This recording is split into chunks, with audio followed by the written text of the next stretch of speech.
नमस्कार। आज दिल्ली के चुनाव के नतीजे आए हैं और जनता का जो भी निर्णय है, जनता का जो भी फैसला है, उसे हम पूरी विनम्रता के साथ स्वीकार करते हैं। जनता का निर्णय सर माथे पर। मैं भारतीय जनता पार्टी को इस जीत के लिए बहुत बहुत बधाई देता हूं और मैं उम्मीद करता हूं कि जिस उम्मीद के साथ और जिस आशा के साथ लोगों ने उनको बहुमत दिया है, वो उन सभी उम्मीदों और आशाओं पे पूरा उतरेंगे। हमने पिछले 10 साल में जनता ने जो मौका दिया हमें, उन 10 सालों में हमने बहुत सारे काम किए। शिक्षा के क्षेत्र में, स्वास्थ्य के क्षेत्र में, पानी के क्षेत्र में, बिजली के क्षेत्र में और भी अलग अलग तरीके से लोगों को राहत पहुंचाने की कोशिश की उनकी ज़िंदगी में, और दिल्ली के इंफ्रास्ट्रक्चर को भी हमने सुधारने की कोशिश की। अब जो जनता ने हमें निर्णय दिया है, हम न केवल एक कंस्ट्रक्टिव ऑपोजिशन का रोल निभाएंगे, बल्कि हम समाज सेवा, जनता के सुख दुख में काम आना, व्यक्तिगत तौर पे जिसको भी जो ज़रूरत होगी, हम लोगों के सुख दुख में हमेशा काम आएंगे। क्योंकि हम राजनीति में कोई सत्ता के लिए नहीं आए, हम राजनीति को एक ज़रिया मानते हैं जिसके ज़रिए जनता की सेवा की जा सके, जिसके ज़रिए लोगों के सुख दुख में काम आया जा सके। वो काम हम करते रहेंगे और हमें आगे भी इसी तरह से जनता के सुख दुख में काम आना है। मैं आम आदमी पार्टी के सभी कार्यकर्ताओं को बहुत बहुत बधाई देना चाहता हूँ। वो बहुत शानदार चुनाव लड़े, बहुत मेहनत की, उन्होंने बहुत कुछ सहा इस पूरे चुनाव के दौरान। उन्होंने बहुत शानदार चुनाव लड़ा। इसके लिए मैं उन सबको, सभी कार्यकर्ताओं को बहुत बहुत बधाई देना चाहता हूँ। नमस्कार। सर, किसी की वोट किसी और ने डाल दी। अच्छा। इसलिए हंगामा हुआ था यहाँ पर। अच्छा। और लोग आए थे हंगामा करने के लिए? जी हमें नहीं पता सर, हम BLO हैं, हम तो यहाँ अपना काम कर रहे हैं। अभी देखिए, एक लेडी का तो हमने देखा है, बाकी और 2 का सुनने में आया है, उनका हमें मालूम नहीं है जी। एक लेडी जो थी वो यहाँ आई हैं, वो अपना वोट डालने के लिए, तो उनसे कहा गया कि आपका वोट पड़ चुका है, जबकि वो तभी आई थी, उन्होंने वोट डाला नहीं था जी। नहीं, ये कुछ पता नहीं चला। यहाँ थोड़ी देर के लिए वोटिंग बंद हो गई थी, गेट बंद हो गया था, मतलब जो अंदर लोग थे वो अंदर ही थे, शोर होने लगा था यहाँ पर। लेकिन अब ये कुछ पता नहीं चला किसने डाला, कैसे डाला। नहीं, 2 का और सुना है, लेकिन एक महिला से हमारी मुलाकात हुई है, उनका हमें पता चला है। क्या नाम है उनका? क्या नाम है उनका? दीदी, उनका क्या नाम है? पूनम। जी। उनका वोट डाल चुका है? जी, वो वोट डालने आई थी, उन्होंने डाला नहीं है, लेकिन उनसे बोला गया कि आपका वोट डल चुका है, आप डाल चुके हो वोट जी। यहीं रहती है वो? जी, यहीं रहती है वो। अभी आप कैसे चेक कर रहे हो, क्या कर रहे हो? हम तो BLO हैं ना, तो हम तो ऐप से जो स्लिप वगैरह है जिसकी नहीं आई है वो निकाल करके दे रहे हैं जी, पहचान पत्र से। नहीं मिल रहा है, मोस्टली मिल रहा है हमें, तो अभी तक जो आया हमारे पास मिल रहा है। और जो लगातार हमने एक बात कही है कि बीते 10 वर्षों में कई संस्थाओं की साख और विश्वसनीयता गिरी है, लेकिन इस गिरावट में अव्वल नंबर पे इलेक्शन कमीशन ऑफ इंडिया है। और चिंता वो इसलिए होती है कि राजनीति का, लोकतंत्र का स्वास्थ्य उससे प्रभावित होता है। आज तक महाराष्ट्र के वोटर्स के अनप्रेसिडेंटेड इंक्रीज पर कोई वायबल, जो कि ग्राह्य हो, वैसा कोई तर्क आया ही नहीं है। तो मैं तो समझता हूं कि मतलब हल्के शेर शायरी सुना करके आप गंभीर समस्याओं को हल नहीं कर सकते।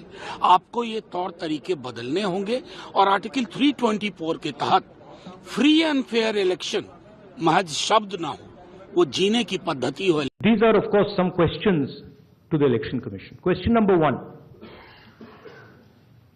In 5 years, between Vidhan Sabha 2019 and Lok Sabha 2024, 32 lakh voters were added on the electoral rolls of Maharashtra.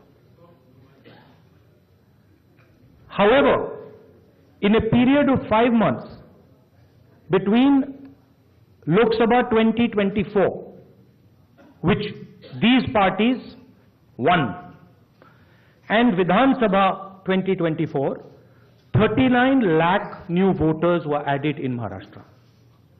Now the question is, why are more voters being added in 5 months after the Lok Sabha election than are being added in 5 years? चुनाव आयुक्त की press conference हुई।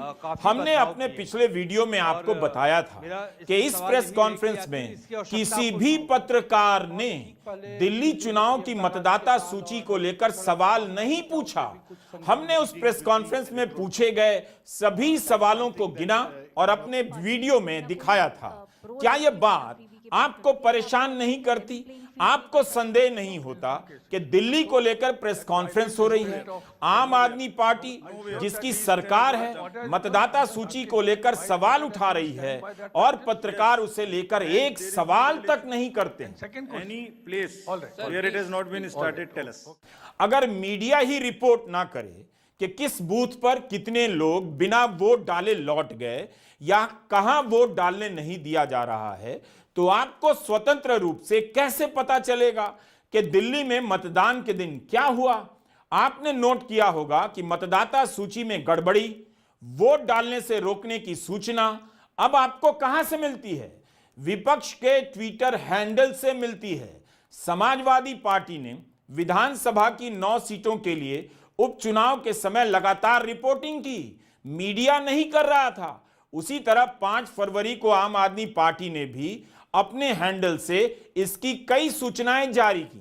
क्या यह शर्मनाक नहीं कि गोदी मीडिया राजधानी में भी ठीक से रिपोर्ट नहीं करता?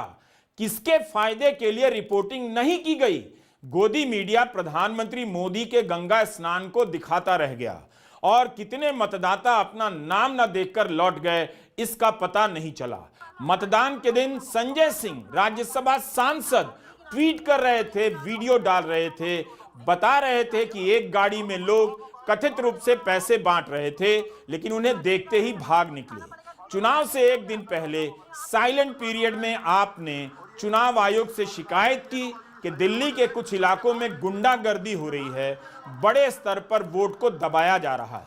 आम आदमी पार्टी ने बीजेपी के अलावा दिल्ली पुलिस पर भी गुंडागर्दी करने और भाजपा के पक्ष में काम करने का आरोप लगाया।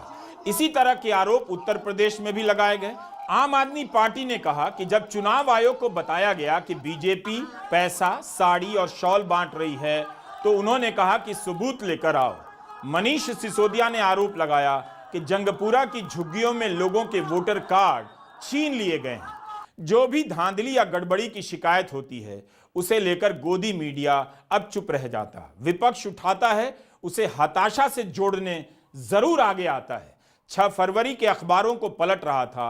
अंग्रेजी के एक अखबार ने तो यूं ही लिख दिया जैसे कोई बड़ी बात नहीं कि कुछ मतदाता लौट गए, लेकिन द हिंदू की पहले पन्ने पर एक खबर छपी थी।